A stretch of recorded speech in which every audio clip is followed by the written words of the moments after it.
Hezbollah Iran और Iraq में बैठे हुए ईरानी संगठन ने रात भर इजराइल और अमेरिका के ठिकानों को निशाना बनाकर मिसाइल और ड्रोन अटैक किए हैं।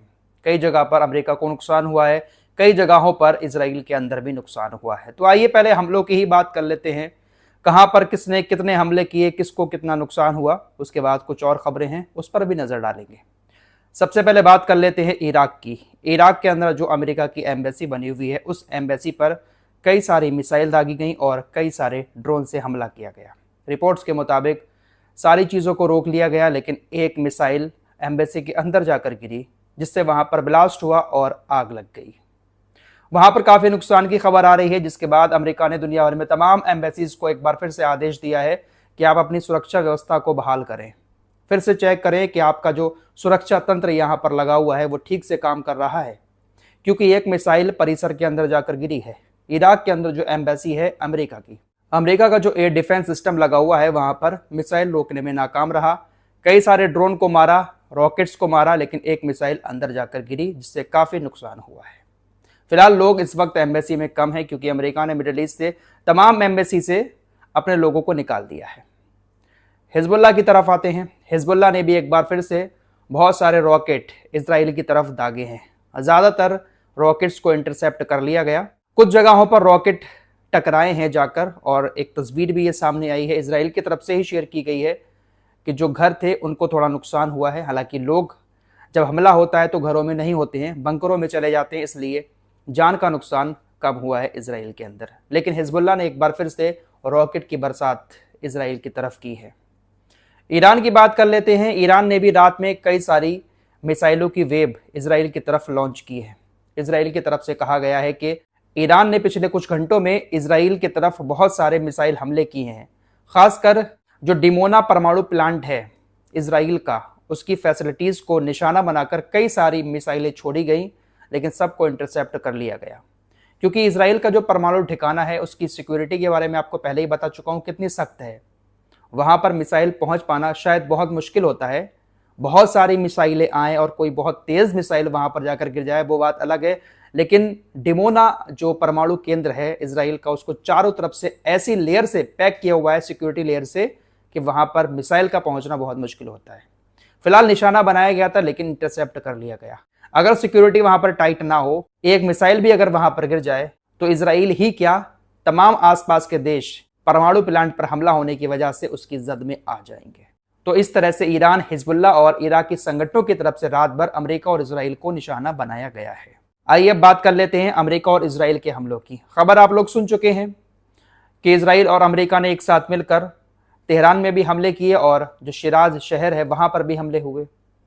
अब रिपोर्ट सामने आई है, शिराज शहर में IRGC की बसीज आर्मी को जो निशाना बनाया गया है, उसमें तकरीबन 300 बसीज कमांडर मारे गए हैं। 300 बसीज कमांडर और फील्ड अधिकारी मारे गए हैं। ये जो बसीज सेना है ईरान की, इसका इस्तेमाल ज्यादातर प्रोटेस्ट को रोकने में किया जाता है। अभी जो 2 महीने पहले ईरान के अंदर बहुत सारे प्रोटेस्ट हो रहे थे, सरकार के खिलाफ सत्ता परिवर्तन करने की जो मांग उठ रही थी, उन प्रदर्शनों को शांत करवाने में सबसे अहम योगदान बसीज आर्मी ने ही निभाया था। और ये बसीज आर्मी बनी ही इसीलिए है कि ग्राउंड पर अगर कोई ऑपरेशन हो रहा है, उसको रोकने के लिए इसको ट्रेंड किया गया है, विरोध प्रदर्शनों से निपटने के लिए इसको ट्रेंड किया गया है। अमेरिका और इजराइल ने इनको जो निशाना बनाया, इनके जो सामान थे उसको भी नष्ट कर दिया, जो इनके पास वाहन थे उनको भी नष्ट कर दिया, और तकरीबन 300 बसीज आर्मी के कमांडर्स और फील्ड ऑफिसर्स को इजराइल ने मार दिया। अमेरिका और इजराइल का मकसद साफ नजर आ रहा है कि ईरान के अंदर सत्ता परिवर्तन करवाना है, कैसे भी करके कराएं। ईरान के टॉप कमांडर्स को मार दिया जाए, ईरान के टॉप नेताओं को मार दिया जाए, और उसके बाद जो बसीज आर्मी प्रदर्शनों को कंट्रोल करती है उनको भी किसी न किसी जरिए तबाह कर दिया जाए, ताकि जब प्रोटेस्ट हो ईरान के अंदर, तो जनता को रोकने वाली फौज ईरान के अंदर मौजूद ना हो। जो बसीज आर्मी के प्रमुख थे, उनकी भी मौत अब ईरान की तरफ से कंफर्म कर दी गई है। लेकिन अली लारिजानी को लेकर अभी भी सस्पेंस बरकरार है। ईरान की फार्स न्यूज एजेंसी की तरफ से बताया गया है कि उनको किसी तरह की कोई चोट नहीं आई है। अली लारिजानी पूरी तरह से सुरक्षित हैं और बहुत जल्द वो कुछ सरप्राइज देने वाले हैं। अभी तक ईरान की तरफ से ऑफिशियली उनकी मौत को डिक्लेयर नहीं किया गया है, लेकिन इजराइल पूरी तरह से कंफर्म है कि उनकी मौत हो चुकी है। इजराइल की तरफ से एक फोटो भी शेयर किया जा रहा है कि ये उस घर का फोटो है जहां पर अली लारिजानी मौजूद थे जब इजराइल की तरफ से हमला किया गया। अली लारिजानी अपनी लोकेशन बदलकर अलग अलग आवासों में रह रहे थे, लेकिन कल हमें जो इन्फॉर्मेशन मिली कि इस वाले घर में अली लारिजानी हैं, उसी को टारगेट करके हमला किया और उनकी मौत कंफर्म हो चुकी है। दरअसल इजराइल की तरफ से दावा किया जा रहा है कि इनकी मौत जो हुई है ना, वो ऐसे ही नहीं हुई है, इसके पीछे हमारे मोसाद के एजेंट लगे हुए थे। और ये जिस तरह से पूरे कॉन्फिडेंस के साथ सड़कों पर निकल रहे थे, एकदम निडर होकर बेखौफ तरीके से अमेरिका इजराइल को लगातार जवाब भी दे रहे थे, इसी से उनकी लोकेशन का पता लगाना आसान हो गया। ईरान के अंदर जो मोसाद के एजेंट अभी भी एक्टिव हैं, उन्होंने ही अली लारिजानी की एग्जैक्ट लोकेशन के बारे में बताया और उसके बाद इजराइल डिफेंस फोर्सेस ने उसी लोकेशन पर जाकर हमला कर दिया। यह भी बात बताई गई है इजराइल की तरफ से कि अली लारिजानी के ऊपर यह हमला तब हुआ जब वो एक मीटिंग कर रहे थे। दरअसल मीटिंग इस बात को लेकर हो रही थी कि ईरान के अंदर जो फारसी लोग हैं, उनका एक त्योहार था चहारशंबे सूरी। इस त्योहार के दौरान वहां पर बहुत सारी आतिशबाजी हुई और ईरान के प्रशासन के खिलाफ प्रोटेस्ट भी हुआ था। तो उन प्रोटेस्ट को किस तरह से रोका जाए, इन्हीं सारी चीजों को लेकर अली लारिजानी, उनके उप प्रमुख अली बातेनी और उनके खुद के अपने बेटे उस मीटिंग में मौजूद थे। उनके साथ मीटिंग हो रही थी, वहीं पर अटैक हुआ। अली लारिजानी की भी मौत हो गई, उनके उप प्रमुख की भी मौत हो गई और उनके अपने बेटे की भी मौत हो गई। अली लारिजानी के जो बेटे थे वो उनके स्पेशल असिस्टेंट थे, तो वो भी वहां पर मौजूद थे। तो इन तीनों लोगों की मौत की खबर इजराइल की तरफ से बताई गई है, लेकिन अभी तक ईरान ने डिक्लेयर नहीं किया है। और अभी तक अली लारिजानी के ट्विटर अकाउंट से अब कोई दूसरा पोस्ट भी सामने नहीं आया है। हालांकि इजराइल ने जब उनकी मौत का दावा किया था तो उनके हाथ से लिखा हुआ एक पोस्ट सामने आया था, लेकिन तब से अभी तक कोई भी पोस्ट उनको लेकर नहीं आया है। हो सकता है जब आप ये वीडियो देख रहे हो तो उनकी मौत कंफर्म हो गई हो, या फिर उन्होंने सामने आकर अपनी मौत को झुठला दिया हो। कुछ भी हो सकता है। फिलहाल अभी भी सस्पेंस बरकरार है जब तक मैं इस वीडियो को रिकॉर्ड कर रहा हूं। मौत की खबर तो नेतन्याहू की भी आ रही है, बहुत दिन से चर्चा में है नेतन्याहू, लेकिन कल नेतन्याहू ने 3 वीडियो डाली हैं। साथ ही साथ जो इजराइल के अंदर अमेरिका का दूतावास है, उसके एम्बेसडर ने भी, उसके राजदूत ने भी बेंजामिन नेतन्याहू के साथ वीडियो डाली और फोटो भी डाले और कहा कि वो काफी तंदुरुस्त हैं, एकदम फ्रेश नजर आ रहे हैं। साथ ही साथ बेंजामिन नेतन्याहू ने अपने ऑफिशियली अकाउंट से 3 वीडियो पोस्ट किए हैं, 2 वीडियो और एक फोटो। इस फोटो में बताया गया कि अली लारिजानी के ऊपर हमले का आदेश देते हुए बेंजामिन नेतन्याहू फोन पर अपनी सेना को आदेश दे रहे हैं कि जाओ अली लारिजानी और उसके और तमाम साथियों को मार दो। इसमें यह दावा किया गया। इस फोटो में बेंजामिन नेतन्याहू जैकेट पहने हुए नजर आ रहा है। उसके कुछ ही देर के बाद एक दूसरा वीडियो आया था अली लारिजानी की मौत के बाद, कहा था कि हमने उनको मार दिया। तो उस वीडियो में बेंजामिन नेतन्याहू कोट पैंट पहने हुए नजर आ रहा है और टाई जो लगाई है उसका कलर ब्लू है।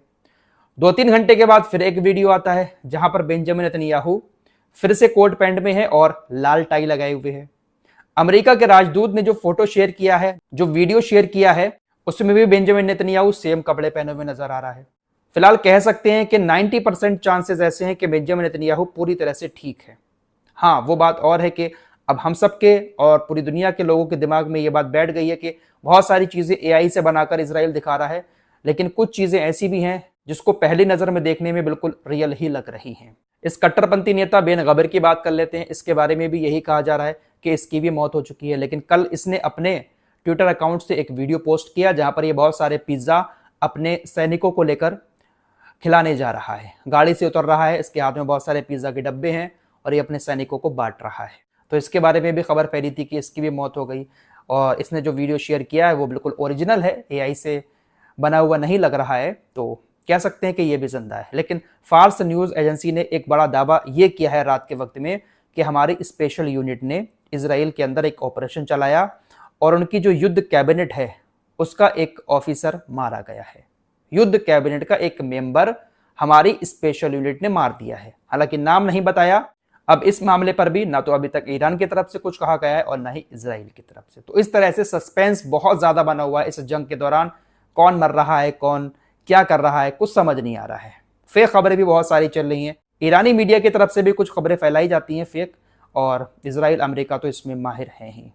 जंग में यह सब होता है झूठी खबरों के जरिए, और अब टेक्नोलॉजी ऐसी आ गई है उसके जरिए दुश्मन को कहीं ना कहीं पस्त करने की कोशिश की जाती है। फिलहाल इस रिपोर्ट में इतना ही। कुछ और खबरों के साथ फिर हाजिर होंगे। अपना ख्याल रखिएगा। अल्लाह हाफिज।